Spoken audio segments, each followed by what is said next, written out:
Fala pessoal, sejam todos bem-vindos a mais um NS Podcast, já completando essa semana especialíssima de estreia desse podcast e, obviamente, vou começar, como vocês todos já sabem, fazendo os agradecimentos de praxe, que é sempre importante. O primeiro agradecimento que eu vou fazer nesse momento é ao SEV. Tá? O SEV tem proporcionado muitos contatos, a possibilidade de conversar com muita gente legal, não só dessa semana, mas de todas as outras que vocês vão acompanhar aqui no nosso podcast. Então, começar fazendo esse agradecimento ao SEV e ao professor Laércio também, em especial.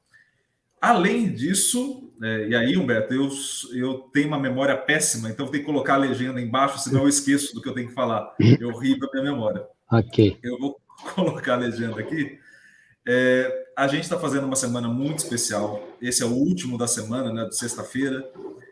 A gente está fazendo uma semana especial em decorrência do 12º Congresso Brasileiro de Atividades de Aventura e, em conjunto, o 6º Congresso Internacional de Atividades de Aventura. Então, assim, essa semana a gente está recebendo convidados especiais, voltados a essa temática, participantes desses congressos, e eu acho muito legal a gente ter esse contato e iniciar esse podcast dessa forma. E, obviamente, o meu último agradecimento, antes de começar, de fato, a conversa, ao próprio Humberto. Essa semana, essas últimas 2 semanas que a gente entrou em contato, né, basicamente, todos vocês que participaram aqui foram extremamente receptivos, extremamente educados, e eu queria muito agradecer a essa receptividade. Sei como é corrido, você está no aeroporto agora, a gente conseguiu esse tempinho específico. Isso. Sei como é corrido, então, assim, muito obrigado por esse tempo. A gente vai fazer um mais curtinho hoje, de 1 hora, a gente está acostumado a 1h30, a gente vai fazer um pouquinho mais curtinho, que foi o tempo que a gente conseguiu, e eu desde já te agradeço demais. E a primeira pergunta que eu sempre faço a todos os convidados que vêm aqui, para além do currículo Lattes, quem é você? Iago, muito obrigado pelo convite. Eu estendo o meu agradecimento ao amigo Laércio também, ao SEV, né, por todo o trabalho que eles fazem ao longo dessas 2 décadas e tanto aí que o SEV existe. Então, agradeço o momento, agradeço a possibilidade, a oportunidade. Quem sou eu, né? Além do currículo Lattes. E espero que eu seja muito mais do que currículo Lattes. Eu sou Humberto Luiz de Deus Inácio. Eu nasci na cidade de São Francisco do Sul, litoral norte catarinense, nos anos idos de 1963. Então faz aí um bocadinho de tempo. Ano que vem eu entro no meu 60. Espero chegar lá, né? Algo que eu acho legal de falar, porque já contextualiza um pouco do que eu sou hoje. Eu fui um menino que teve uma infância pé no chão, trepando em árvore, nadando no mar, com muita tranquilidade, né? Uma infância muito ativa, muito brincante, muito lúdica, e isso foi muito bom. Isso lá em São Francisco do Sul, né? Fiz meu ensino médio em curso técnico mecânico, trabalhei alguns anos em empresas na cidade de Joinville, Santa Catarina, e aos poucos a educação física foi se fazendo presente na minha vida com mais força do que ser simplesmente um aluno de educação física nas aulas, né? E isso foi crescendo pouco a pouco, a ponto de, após 4 anos de engenharia mecânica na Federal de Santa Catarina, eu tomar a decisão, né, de trocar de curso. E então eu mudei para educação física, e na Federal de Santa Catarina eu me licenciei no ano de 1993. Então é isso, né? Eu tive essa trajetória, né? Sempre muito lúdica, muito brincante. A minha vida, como filho de professora e de professor, sempre foi uma vida, digamos, economicamente justa. Não houve pobreza, não houve algo assim na minha família, mas era sempre muito justa, né? Mas meus pais, como professores, fizeram questão de envidar todos os esforços para que suas filhas e seu filho tivéssemos acesso e oportunidade de estudar tanto quanto nós desejássemos, né? Então, foi essa trajetória até que então eu cheguei na faculdade, né? E me formei em educação física. Sou casado desde do ano de 92 com uma pessoa também bastante conhecida no meio acadêmico da educação física, que é a Ana Márcia, professora Ana Márcia Silva, né? Já foi presidente do Colégio Brasileiro de Ciências do Esporte também. Então, com ela, temos 2 filhos, um acompanha desde o namoro, que é o William, fruto de uma primeira relação que ela teve antes de estar comigo, e nós 2 tivemos o Ariel, né? Então, temos aí, essa é a nossa família. Eu, Ana Márcia, o William, Ariel, e ainda tem aí uns filhotes de outra natureza, que são os caninos. Temos a Anitta, o Luke e o Odin. Vivemos em Goiânia, uma boa casa no meio da mata. Somos visitados por pássaros, aves, macacos prego, macacos mico, quase todos os dias. Eventualmente araras, e com alguma raridade, mas às vezes a gente recebe visita de macaco bugio e até mesmo de tamanduá. Então, isso bem pertinho da faculdade. Moramos a 3 quilômetros da Faculdade de Educação Física. É mais ou menos isso, assim. Não sei se você quer saber mais alguma coisa. Gostaria muito, porque eu fiquei curioso por vários pontos da sua resposta aí que me deixaram curioso. O primeiro deles, só para a gente fazer uma linha cronológica, é sobre a questão da infância, que você tocou nesse assunto, e eu acho sempre muito pertinente. Eu sempre, e aí eu tento formular essa minha tese e tentar corroborar ela aqui, conversando com todo mundo que passou pelo NS Podcast, de que boa parte do que a gente vivencia hoje tem uma base muito forte na infância, né? Tem uma base muito forte nesse crescimento que a gente teve. E eu queria entender como era esse local da tua infância e como era você, menino. Você era mais quietinho? Você era o cara mais arteiro? Você era o cara que estava toda hora praticando alguma atividade, seja ela o esporte em si ou não, né? Atividades no dia a dia? Ou você era aquele cara mais estudioso, quietinho dentro de casa? Como que era você, menino? Ok. São Francisco do Sul é uma cidade pequena, atualmente tem em torno de 45 mil habitantes. Quando eu era uma criança, não tinha 20 mil habitantes, né, mais ou menos. Eu era muito conhecido porque meu pai e minha mãe sendo professores, né, em uma cidade pequena, só que eu não era muito conhecido como o Beto, né? Eu era conhecido como o filho da professora Iná ou o filho do professor Inácio. É claro que os amigos mais próximos me chamavam, eu era conhecido como Beto, né? Esse era o meu apelido de infância que me segue até hoje. E São Francisco do Sul é uma ilha, assim como Florianópolis, a capital do estado de Santa Catarina, é uma ilha pequena, com muitos morros, com muito verde, né? Além de ter exatamente o mar no seu entorno, né?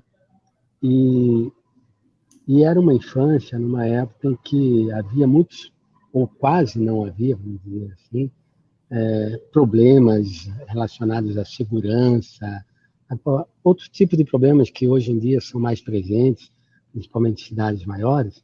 Então, era muito comum, né, que as crianças, no seu horário não escolar, né, estivessem à vontade para sair de casa, brincar, ir para o parquinho.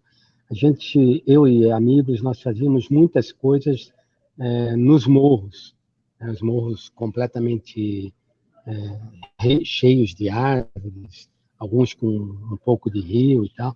A gente montava cabana, a gente caçava passarinho, a gente procurava cipó para se pendurar e balançar. destruíamos armadilhas de gambá. Era uma cultura na época comer gambá, né? E nós destruímos as armadilhas de gambá que encontrávamos, brincávamos de bandido e mocinho. Então, e também no mar, né? O mar talvez fosse o lugar em que a gente ouvia assim, sempre uma chamada de atenção de pai e mãe, né? Cuidado, não vai para o fundo, fica à vontade, mas vai só até onde você dá conta de ir, né? E era muito bom. Havia lugares onde a gente podia correr e saltar para mergulhar de cabeça. Em outros lugares do país se chama de ponta, né? Ponta-cabeça, a gente falava só de cabeça. E às vezes passava uma tarde inteira, ou nas férias, um dia inteiro, sem sair de dentro do mar, né? Então, essa base infantil, motora, lúdica, né? Foi muito importante, eu penso, exatamente para me moldar naquilo que eu sou hoje profissionalmente. Eu era um aluno, digamos, de bom para ótimo, né? À medida que a adolescência foi aparecendo, oitavo ano, sétimo, oitavo ano, a gente foi ficando um pouquinho mais relapso, né? Olhando para outros interesses fora da escola, mas nunca tive problemas escolares. Começou a aparecer isso um pouquinho mais depois na escola técnica, né? Eu saio de uma cidade pequena, vou para uma cidade maior para fazer uma escola técnica, onde o nível de exigência era bastante diferente daquele que eu estava acostumado. Eu deixei de ser um aluno bom para ser um aluno regular, satisfatório, que tinha que estudar muito mais do que estudava antes, tá? Foi um período bem importante. Mas outra característica desse período, que eu acho legal de falar, é que na escola técnica, a prática esportiva era muito, muito, muito estimulada. Então, eu estava me preparando para uma vida profissional ligada à questão da tecnologia, né, como técnico mecânico, e que tinha na engenharia o seu degrau de ascensão futuro, mas o esporte ele era uma coisa presente o tempo todo, né? Não só na educação física, mas essa escola tinha espaços de prática esportiva muito importantes. E a educação era de período integral e quase todos os dias a gente saía da aula, terminava 15 para o meio-dia, se não me engano, almoçava rapidamente para ir para o ginásio jogar vôlei, até 1h15, quando começavam as aulas da tarde. Então a gente jogava vôlei 45, 50 minutos, 1 hora de barriga cheia, todos os dias, de segunda a sexta, sem falar nos períodos aí de outros, né, futebol, handebol, principalmente, aí, que eram outras práticas que eu fazia bastante também, né? Então, eu acho que tudo isso aí compôs esse sujeito, né, Humberto, que depois, então, envereda pela via do trabalho profissional ligado às tecnologias, ligado à engenharia, né, engenharia mecânica, porque daí, depois de me formar técnico mecânico, eu comecei a trabalhar em empresas. O esporte continuou fazendo parte da minha vida de maneira muito forte, porque nas 2 empresas que eu trabalhei ao longo de 5 anos, depois de formado, eu estava sempre presente nas equipes representativas da empresa, nos jogos do SESI, que haviam naquela cidade, né? Aí eu jogava vôlei, jogava basquete, futebol de campo, apesar de muito ruim, joguei também. Cheguei a fazer provas de atletismo representando a empresa, inclusive medalhando, né? Mas não porque eu fosse grande coisa, mas é porque quem disputava comigo conseguia ser pior do que eu ainda, só por isso, né? Mas então isso me compôs, né? De maneira muito forte. E no ano de 86 foi o ano em que eu comecei a fazer engenharia mecânica lá mesmo na cidade de Joinville, e eu estava trabalhando e estudando ao mesmo tempo. A empresa que eu trabalhava, ela me liberou durante alguns períodos para eu fazer as disciplinas, né? E o que aconteceu lá, Iago? A faculdade de engenharia está num prédio, aí há uma rua, e o prédio do outro lado, qual é? é o prédio da Faculdade de Educação Física. Olha, não dava, né? Você ali estudando cálculo, física, álgebra, você olhava pela janela do outro lado, o pessoal fazendo aula de vôlei, de basquete, na época ainda, né, de jogos de recreação. Então, chegava a ser sofrido, né? Eu olhava aquilo tudo lá e pensava, pô, estou com uma sensação que eu estou no lado errado da rua, né? E isso, exatamente. E aos poucos isso foi se materializando, né?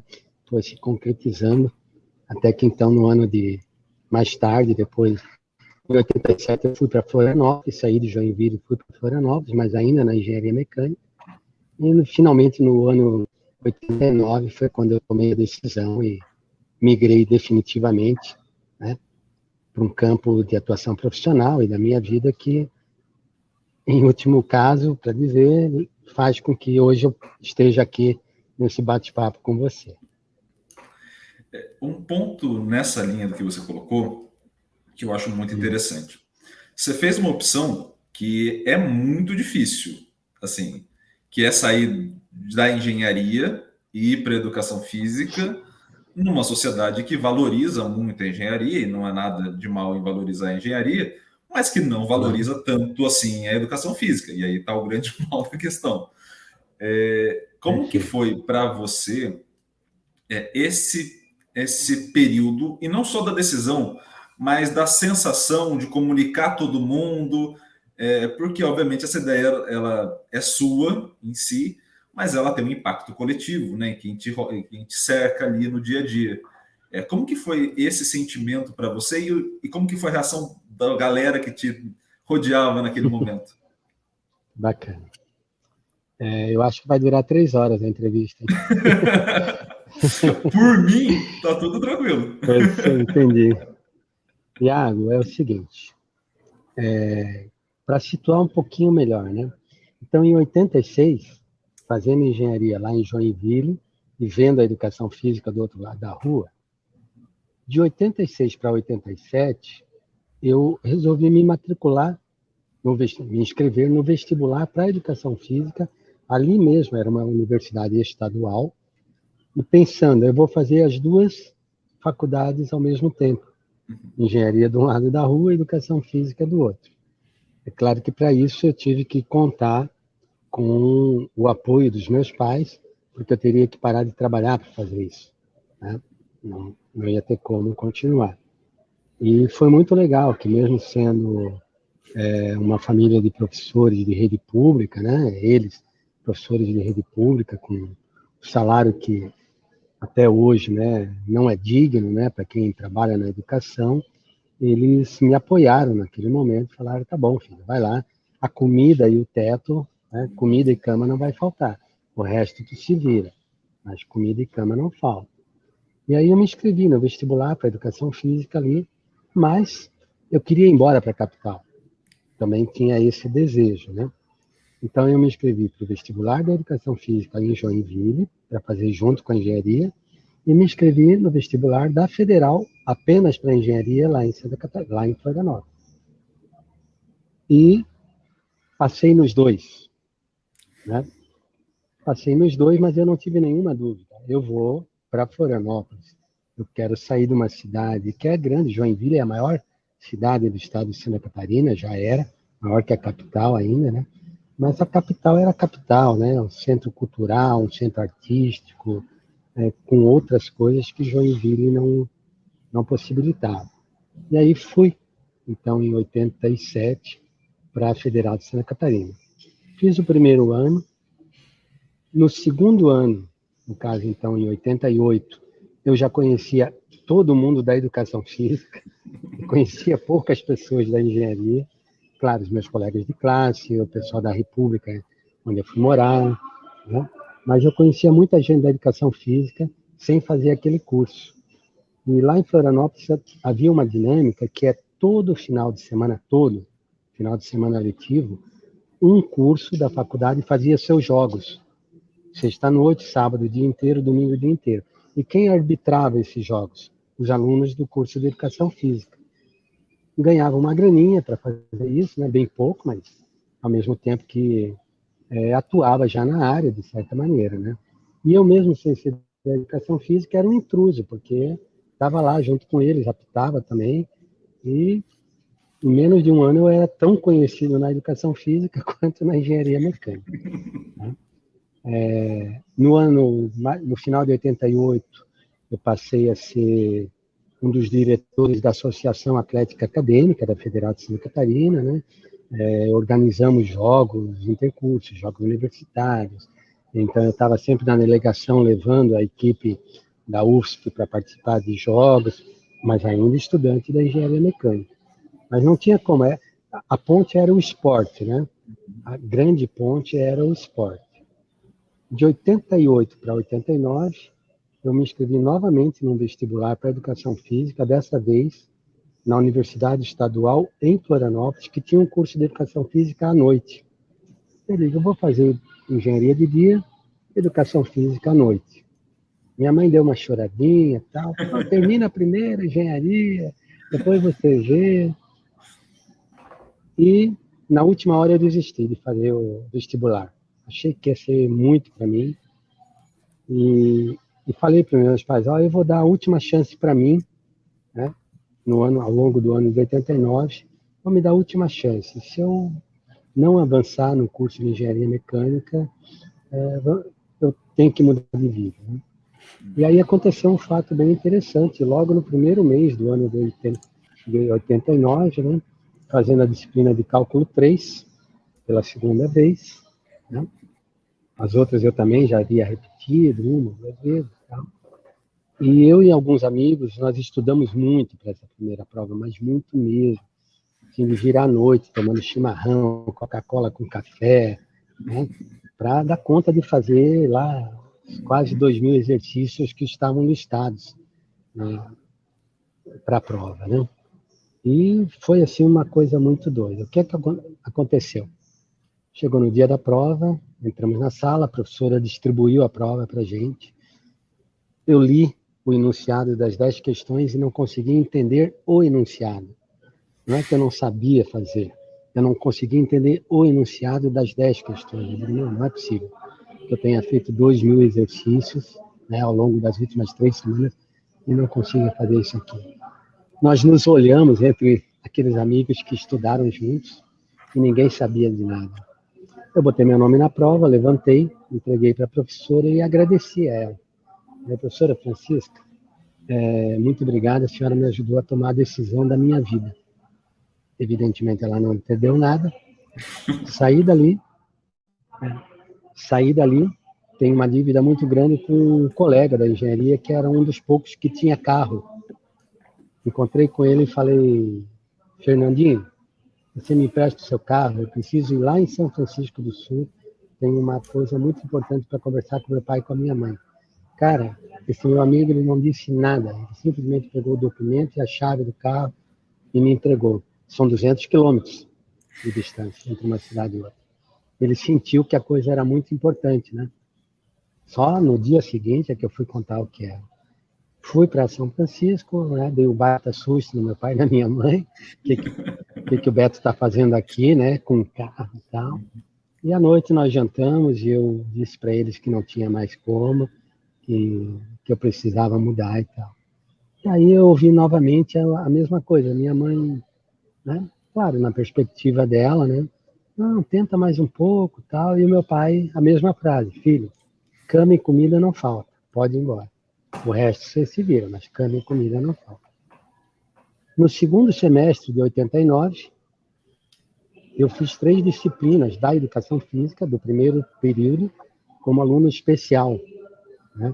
Era o tipo de matrícula que depois me permitiria validar a disciplina, né? E não fiz mais nenhuma disciplina da engenharia mecânica. Ainda era aluno. Eu me matriculei numa da mecânica para não perder o vínculo. E fiz essas 3 como aluno especial.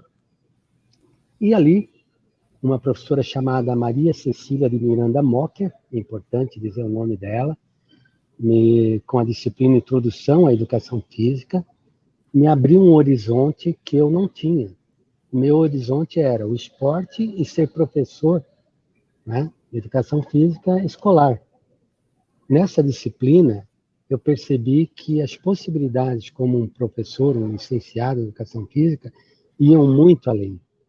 Mas principalmente a questão da carreira acadêmica universitária, né?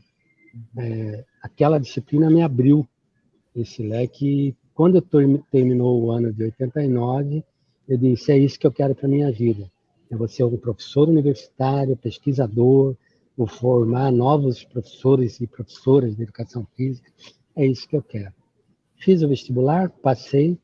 Então, no primeiro semestre de 1990, foi quando oficialmente eu passei a ser um aluno da educação física, né?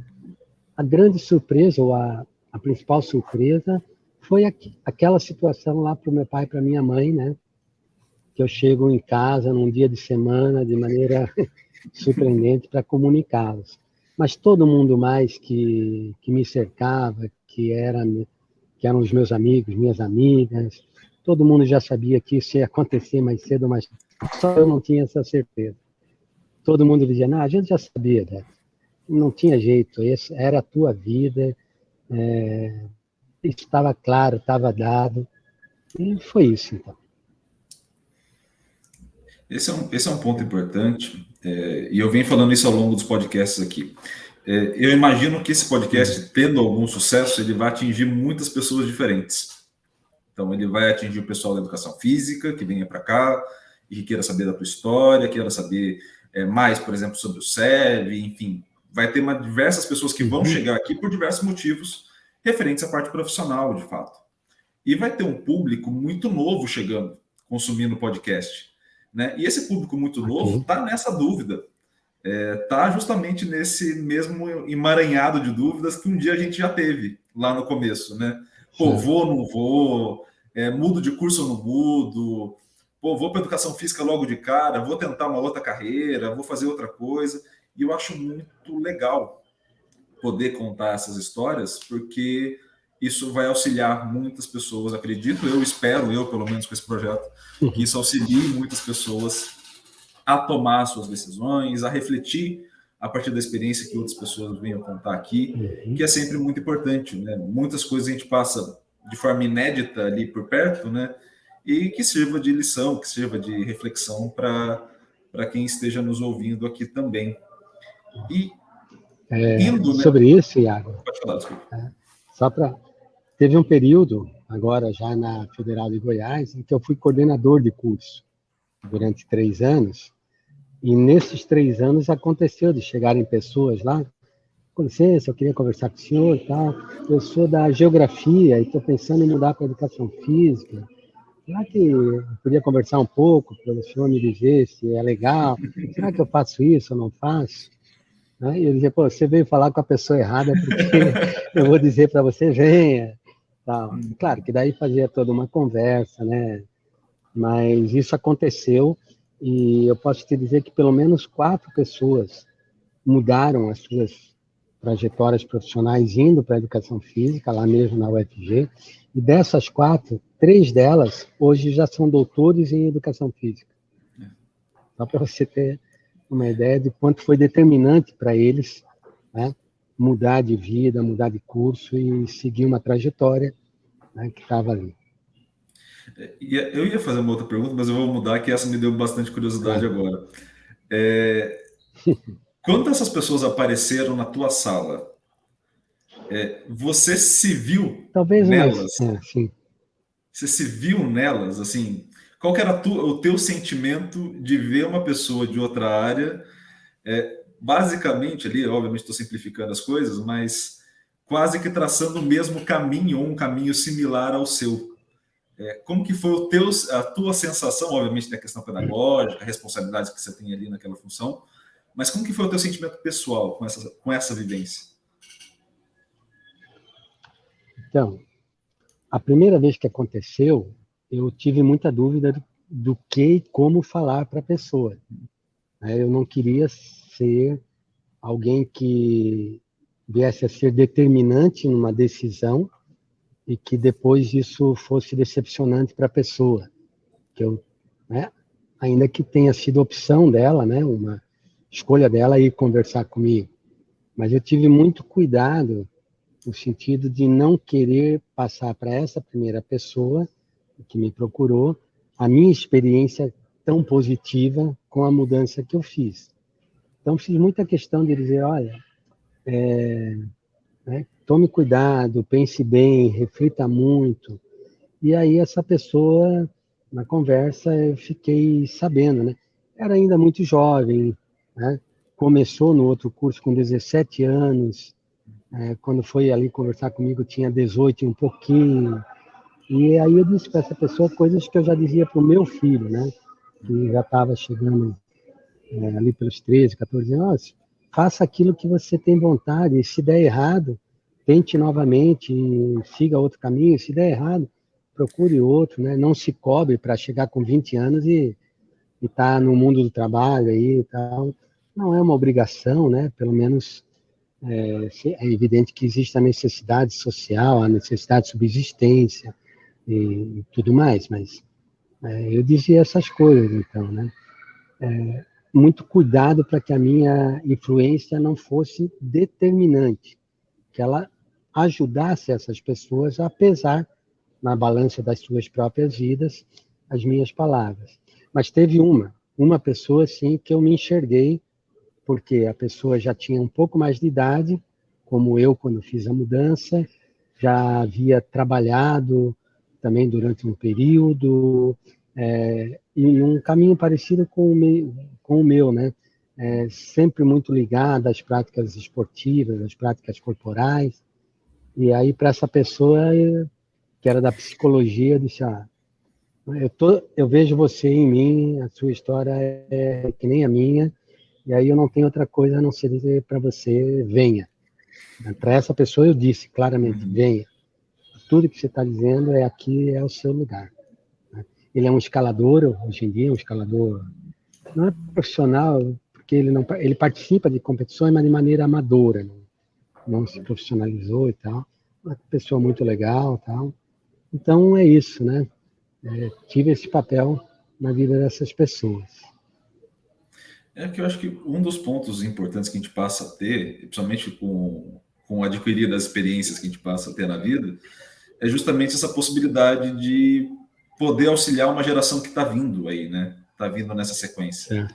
Então, assim, a tua experiência, a tua vivência, ela é muito rica, né, em detalhes e principalmente nessa construção do profissional, né, do que você vai construir quanto carreira, da sua ligação com a educação física, e ter esse tipo de possibilidade de se ver num terceiro, né, é uma reflexão muito bacana, né? É uma reflexão que depois de passado o sufoco de tomar a decisão, lá na frente você fala, putz, que legal que eu posso agora, né, transferir ou pelo menos colocar para alguém essa experiência para que ela possa refletir também na vida dela. Então é muito bacana ouvir isso. E dentro dessa linha ainda, eu queria te ouvir muito em relação à questão dos seus pais e agora você quanto pai. Você teve pais professores, pelo que você está me contando agora, e eu queria entender como que foi a importância de ter pais professores, o quanto que isso pesou para você agora enquanto professor, e como que você passa a lidar com seus filhos, você agora na função de pai e professor, né? Você agora na função que eles ocupavam, né? E o quanto isso te facilita, o quanto isso te atrapalha, qual que é o teu sentimento nesse momento?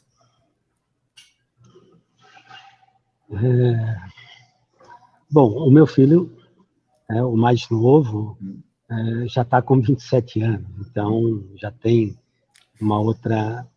Mas vamos pensar um pouco na infância, adolescência, juventude dele, né?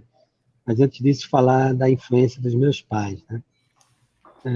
Meus pais nunca me disseram, você tem que fazer isso ou aquilo, né? A única coisa que eles faziam questão de manter era que eu estudasse, eu, minhas irmãs, que a gente estudasse, que a gente tivesse uma perspectiva profissional, né? Que nos desse uma vida digna. Isso eles foram sempre muito rigorosos nessa direção. E no meu caso, especificamente, então eu estava, na época, no oitavo, a gente chamava série, né? na 8ª série, pensando que ia fazer na época era 2º grau, agora é ensino médio, né? Então, eu não tinha ainda 14 anos, 13 para 14, eu não estava pensando em profissão, eu não estava pensando o que fazer, o que não fazer, né? E foi quando, então, meus pais falaram: Roberto, será que você não quer fazer a Escola Técnica Tupi, em Joinville, que é uma escola profissionalizante? Ela é privada, mas ela é uma fundação que foi criada por uma empresa, uma grande empresa, sediada lá na cidade de Joinville. Eu disse: não sei o que tem lá, tal. E aí meu pai me botou no carro um dia, a gente foi lá, deu uma volta pela escola, conhecemos. Eu já tinha amigos que já estavam ali estudando, conversei um pouco com eles. Acho que isso aí pode dar liga, né? Parece algo legal, né? E aí fiz a prova seletiva lá, passei. E aí então foi quando se abriu esse mundo mais ligado à profissão, né, das engenharias, questão mais técnicas, indústria e assim por diante. Então eu nunca tive uma perspectiva, um horizonte de ser professor. Talvez até em alguns poucos momentos eu tenha pensado o contrário, né? Que a vida dura de meu pai e minha mãe como professores e talvez não fosse exatamente o que eu quisesse, né? Eu queria algo mais, mas também não tinha muita certeza do que. Então, talvez a influência deles tenha sido positiva, né? Talvez não. Foi positiva no sentido de me fazer perceber a importância do estudo, né? E, ao mesmo tempo, não foi tão positiva no sentido de dizer: olha, não quero ser professor, né? Porque a vida como professor não é fácil. Então, aconteceu isso. Mas depois, então, com meu filho e com meu enteado, né, o William, mais velho, eu segui a mesma linha, né? Eu e minha esposa também, né? Perdão, deixa eu tomar uma aguinha aqui. Importante, eu estou fazendo isso também aqui para hidratar, senão a garganta, não mais nesse frio, seca muito. Você vê que a minha voz já está um pouco rouca, isso aí já é um problema mais crônico, mas seguimos. O que a gente fez em casa, né, ao longo da infância e da adolescência e juventude deles, né? Vocês escolhem seus caminhos, tá? Vocês têm todo o direito de escolher seus caminhos, sem nenhum problema, né? E só é preciso, enquanto está aqui, fazer a mesma coisa, estudar, né? Vocês não têm nenhum motivo, nenhum aspecto, em nenhuma das dimensões que compõem a vida da gente, né, para não estudar. Então, estudem, se preparem e depois decidam o que querem na vida. Não quer fazer universidade? Não tem problema. Busca outro caminho. Então, a gente vai dar o apoio aqui, como meu pai falava, né? Comida e telhado, comida e cama não vai faltar, agora o restante você tem que se virar. E ambos decidiram por outros caminhos, inicialmente. Depois o William, né, que é o enteado que é mais velho, ele fez educação física, mas não porque queria fazer educação física, mas por obrigação, por uma inserção, não, por uma ingerência do Confef, porque ele fazia uma prática marcial chamada Páqua, né? E ele montou uma escola, ele tornou-se mestre dessa arte marcial, montou uma escola junto com um amigo dele, e daí o sistema Confef bateu em cima, dizendo que não podia abrir a escola se não tivesse um profissional assinando por ela, e não podia dar aula porque se não fosse. E aí ele fez educação física por causa disso, para ele mesmo poder, né, responder pela escola e por aquilo que ele tinha decidido. Depois tomou ainda outros rumos diferentes, né, mas seguiu. E o Ariel, mais novo, seguiu pelo caminho da informática, da tecnologia, do processamento de dados, né? Sistema de gerenciamento de informações, essa coisa toda aí. Também ficou bastante tempo sem fazer um curso superior, né? E estava bem dessa maneira, até que surgiu um momento na vida dele que ele teve uma chance de ir embora do país, trabalhar no exterior, num país onde a gente pode dizer que a qualidade de vida, etc., é melhor, é mais desenvolvida do que no Brasil. E no último momento, na última etapa, o próprio Ministério do Exterior daquele país não aceitou a ida dele como trabalhador porque ele não tinha um diploma universitário. Podia ser em qualquer área, não precisava ser na área que ele estava indo, mas tinha que ter um diploma superior. Então, hoje ele faz uma faculdade à distância, continua trabalhando, mas faz uma faculdade, né, na modalidade EAD, justamente para não perder outra oportunidade, caso ela surja.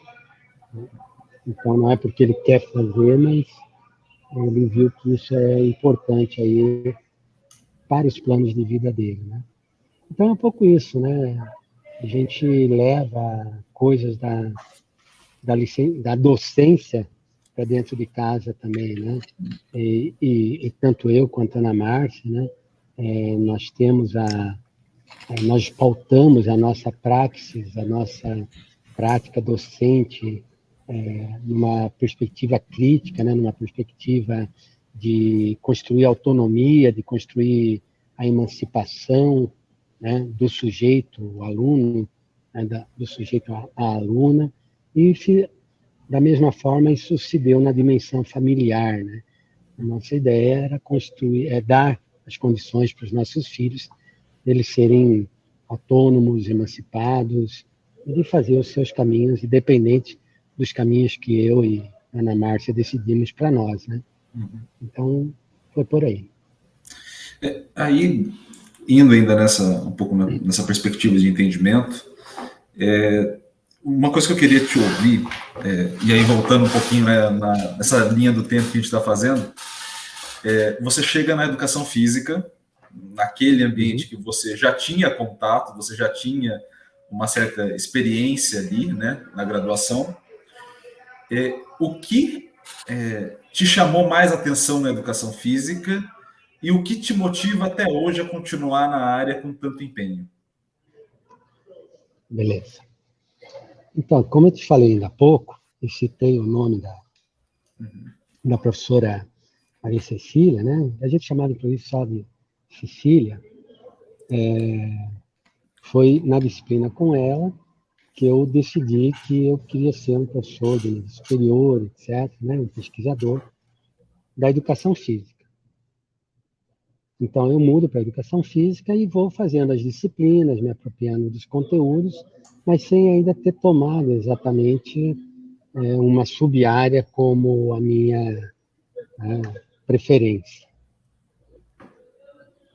E aí, no quinto período, foi quando eu fiz a disciplina que ainda chamava, na época, Recreação e Lazer, com a professora Raquel Siebert, Raquel Stella Siebert.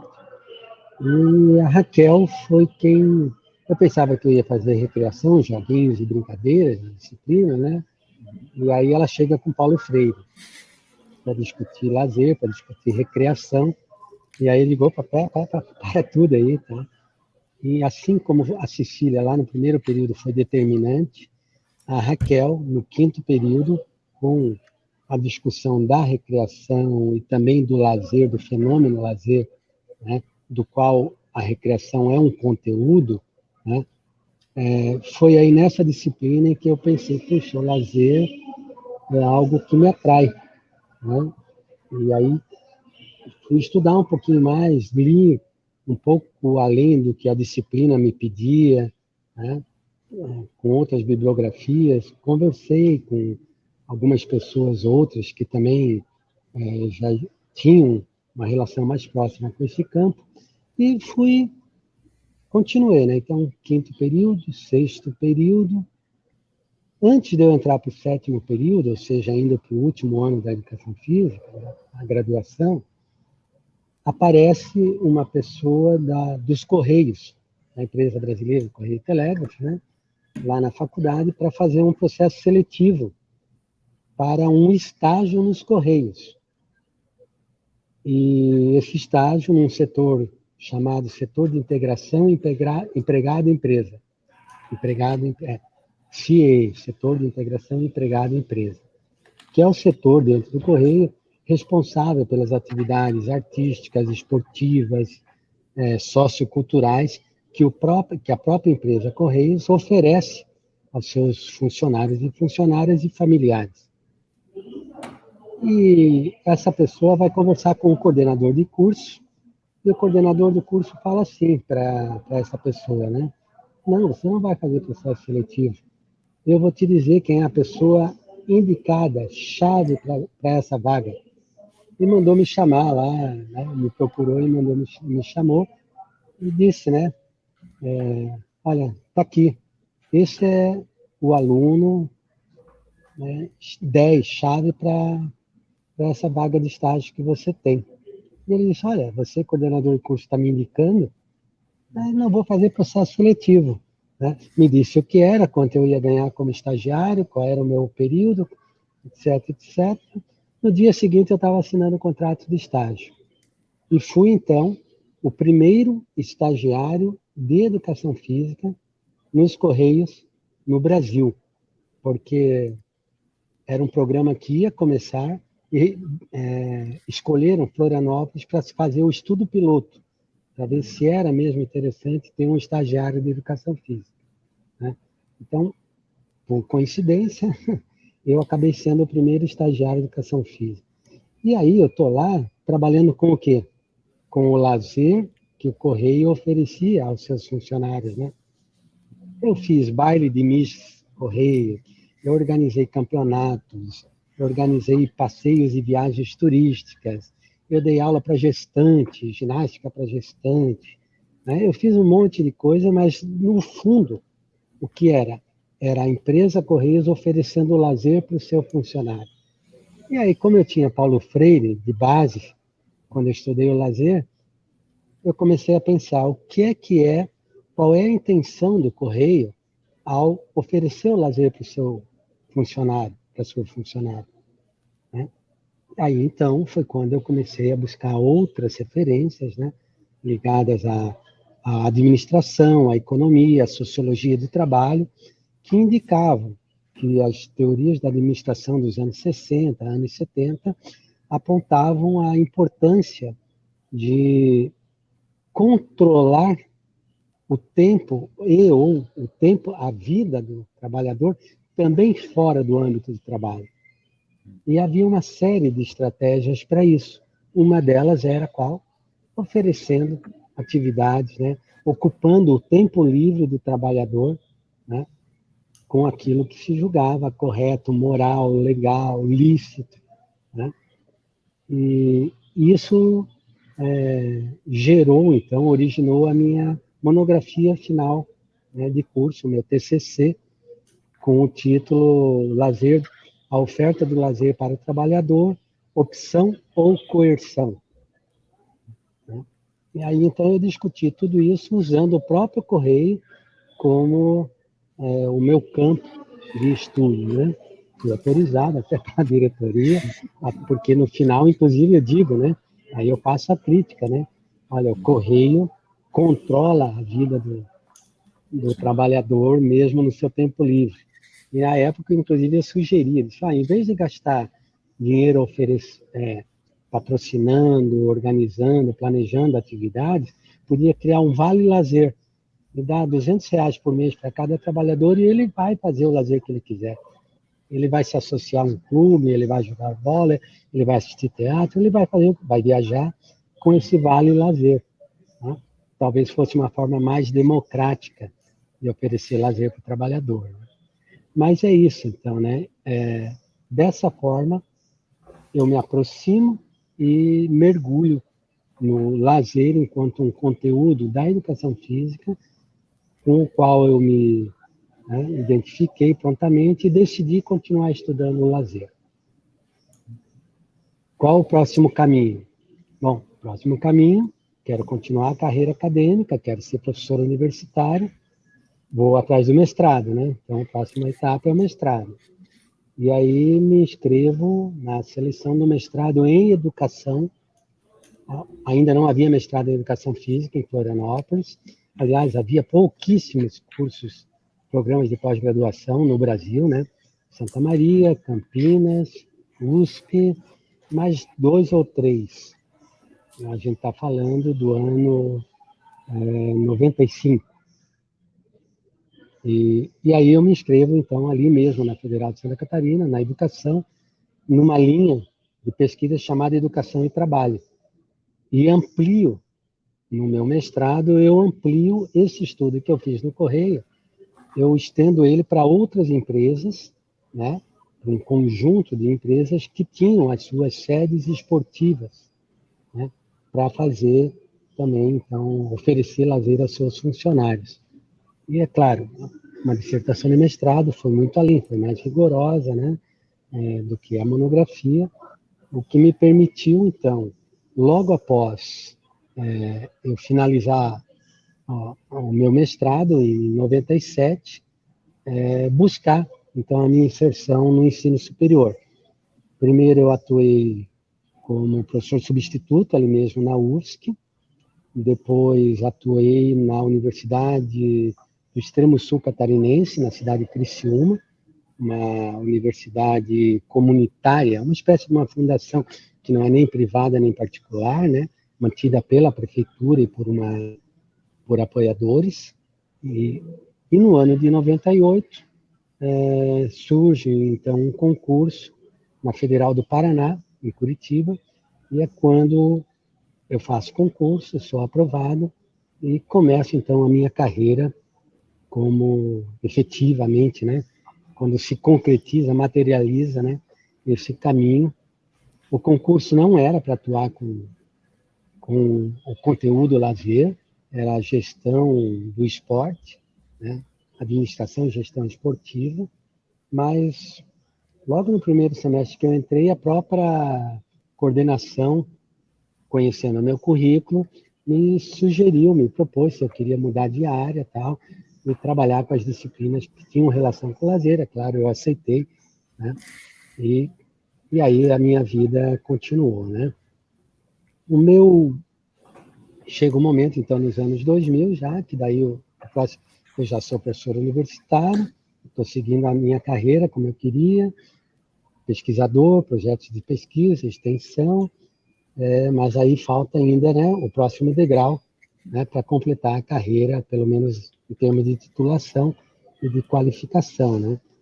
E aí, buscando as opções de doutorado, eu me vejo novamente voltando para Florianópolis, voltando para a Federal de Santa Catarina, mas agora na Sociologia Política, né? Programa de pós-graduação de Sociologia Política, numa linha que era Sociologia e Meio Ambiente.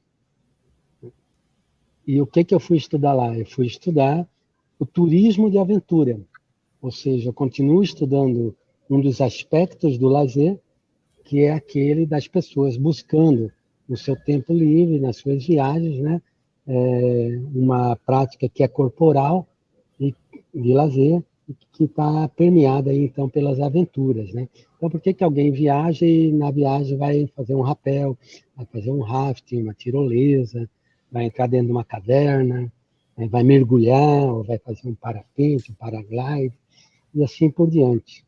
É claro que foi muito além, a minha tese ela vai além, porque ela se insere dentro de um grupo de estudos que tinha na sociologia do desenvolvimento, a sua base.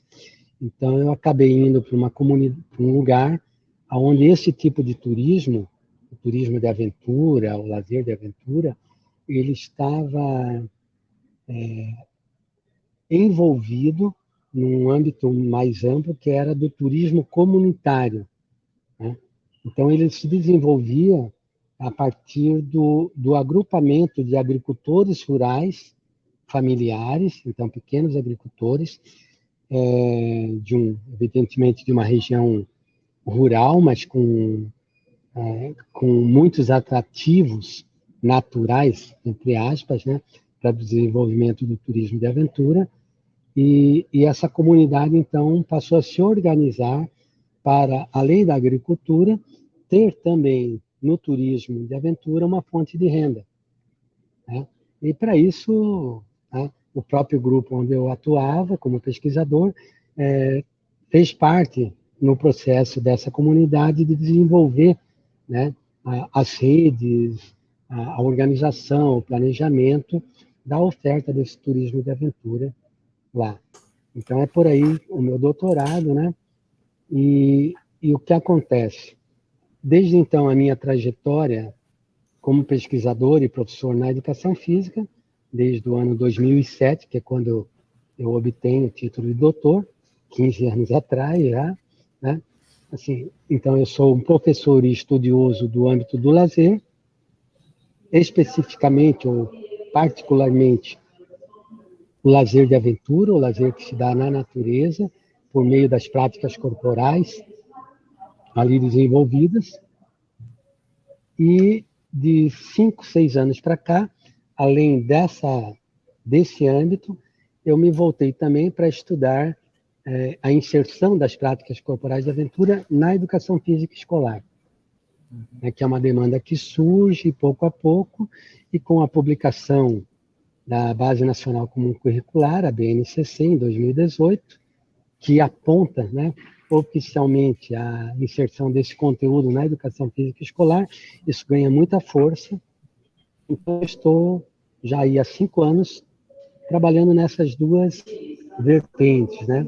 Práticas corporais de aventura no lazer e práticas corporais de aventura enquanto conteúdo da educação física escolar.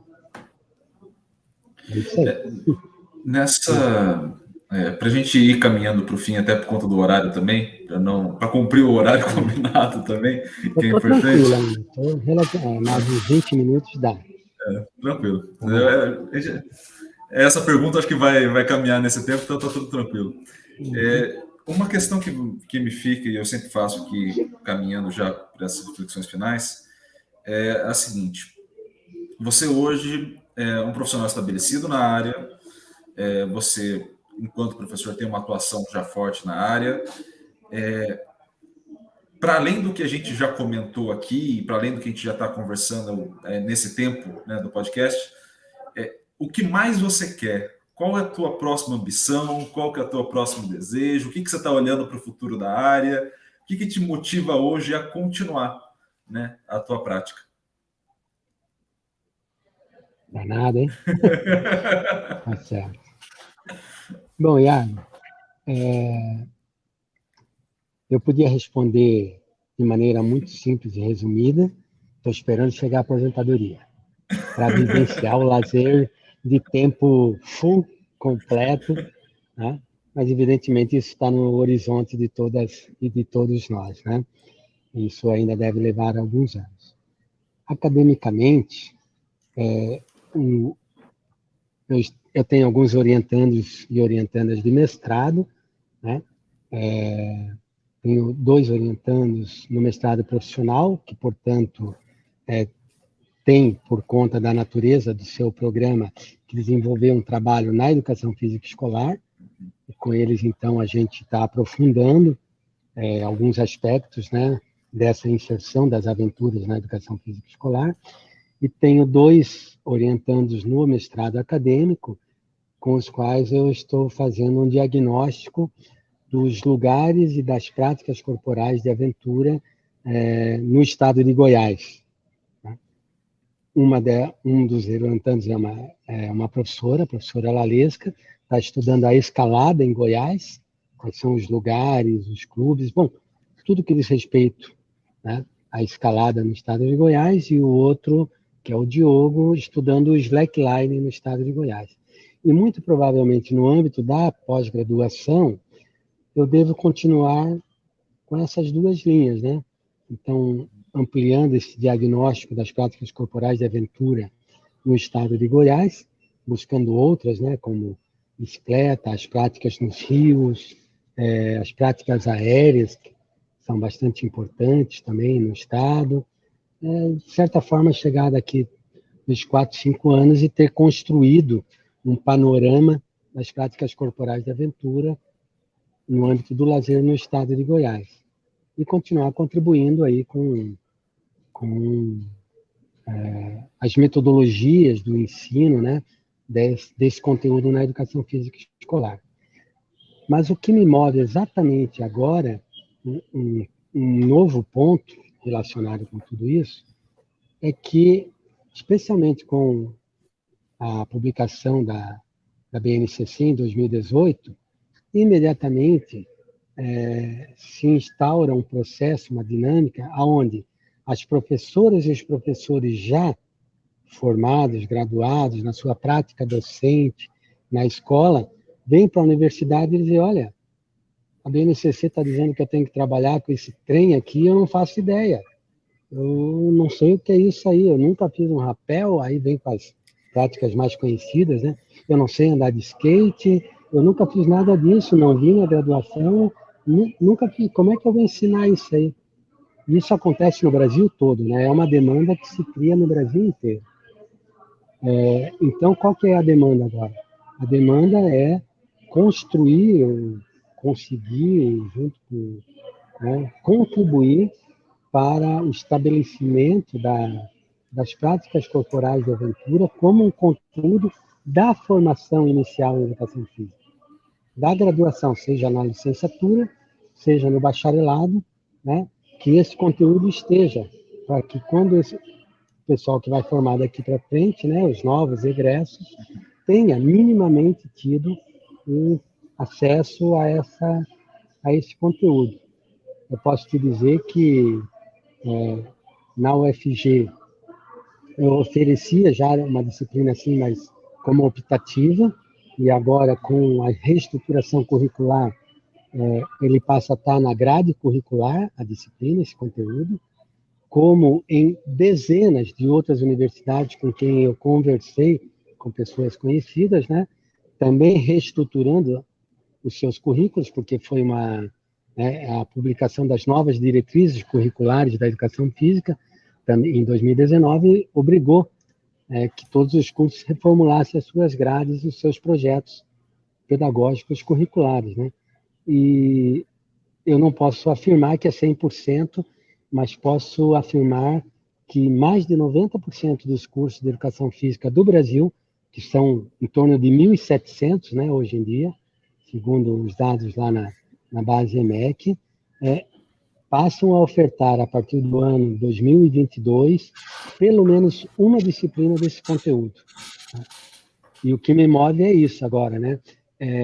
Contribuir para que esse conteúdo na graduação, na formação inicial, ele seja rico, ele seja, de fato, importante, significativo para os futuros egressos. Nessa direção, eu tive aprovado recentemente uma licença para um pós-doutorado na Espanha. Então, de setembro desse ano a setembro do ano que vem, eu vou estar na Espanha, investigando exatamente como se dá o ensino desse conteúdo na formação inicial dos cursos de educação física daquele país. Então, é o que me move agora, de fato, nesse momento, né?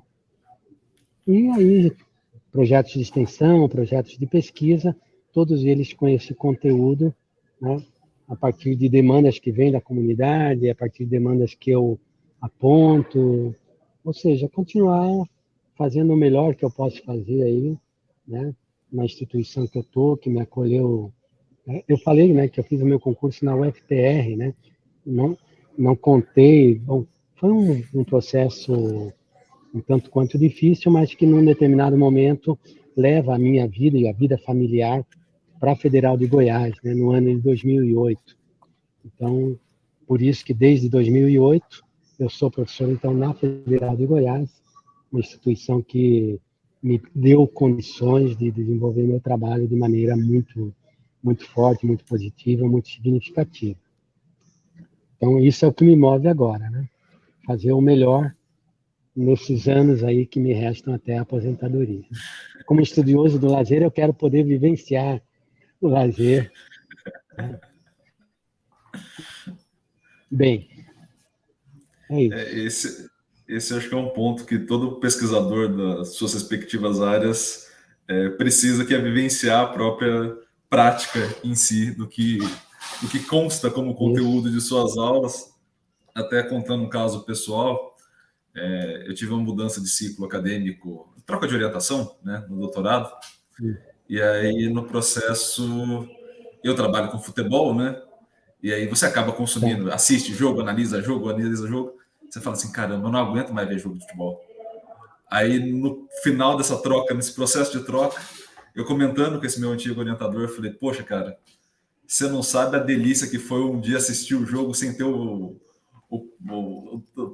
trabalho da coleta, só parar, colocar um amendoim do lado, um cafezinho e deixar o jogo rolar.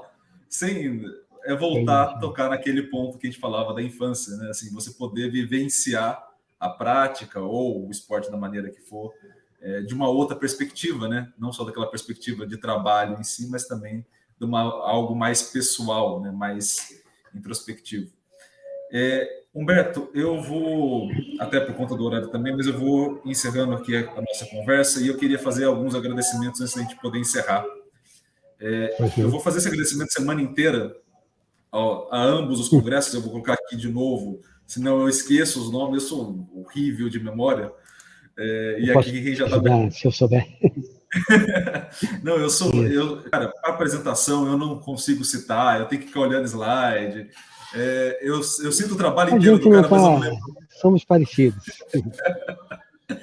Então, pessoal, novamente o agradecimento tanto ao 12º Congresso Brasileiro de Atividade de Aventura e também ao 6º Congresso Internacional de Atividade de Aventura, ambos aqui na tela. Iago, estou em curiosidade, poxa, queria ver a programação, quem participou, quem não participou. Os links estarão todos aqui na descrição, tá? Ao longo dessa semana, todos os podcasts que a gente gravou e tem divulgado, já estão os links aqui, então cliquem lá, vão atrás dos professores. Poxa, eu não consegui participar, não consegui entrar nessa edição. Poxa, vão atrás dos professores, pesquisem sobre a carreira deles, os trabalhos que eles desenvolvem. É sempre muito bom para vocês, principalmente quem tem interesse nessa área, entrar em contato, participar e colocar mais gente ativa nessa área. É sempre muito importante a gente trocar essa ideia e ter essa possibilidade de contato permanente. Agradecimento ao SEV por toda essa semana e por toda a ajuda que tem dado, não só ao podcast, mas a educação física na história toda, de maneira geral. É sempre muito legal. E também fazer um agradecimento nessa última entrevista da semana ao professor Laércio, ao SEV de maneira geral, por proporcionar esse tipo de conversa que a gente está tendo agora. A gente, na área acadêmica, dificilmente teria esse espaço e esse tempo para trocar uma ideia tão livre assim. É mais difícil, né, a gente ter esse tipo de espaço e tempo.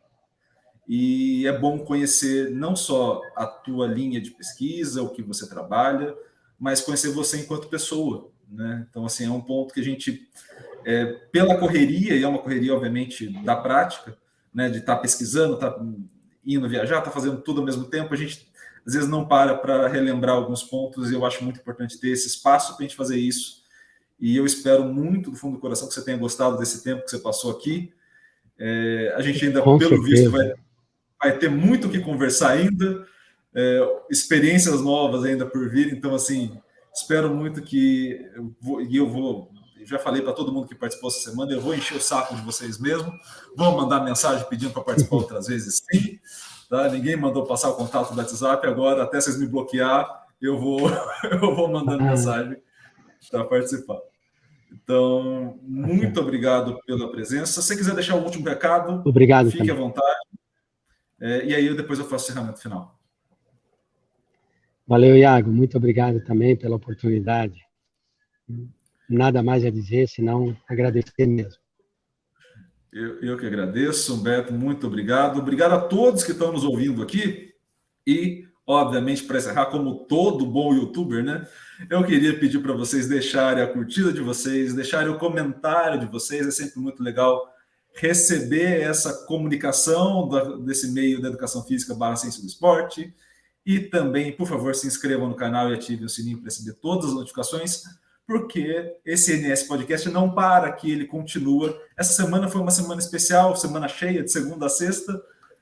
Agora, na próxima semana, a gente volta à nossa rotina de segunda e quinta-feira, às 6 horas. Então, deixa o comentário, deixa a curtida, compartilhe, por favor, no grupo de WhatsApp, grupo da família, quem vocês acharem que possa receber essa conversa e refletir sobre ela, que também é o nosso objetivo aqui.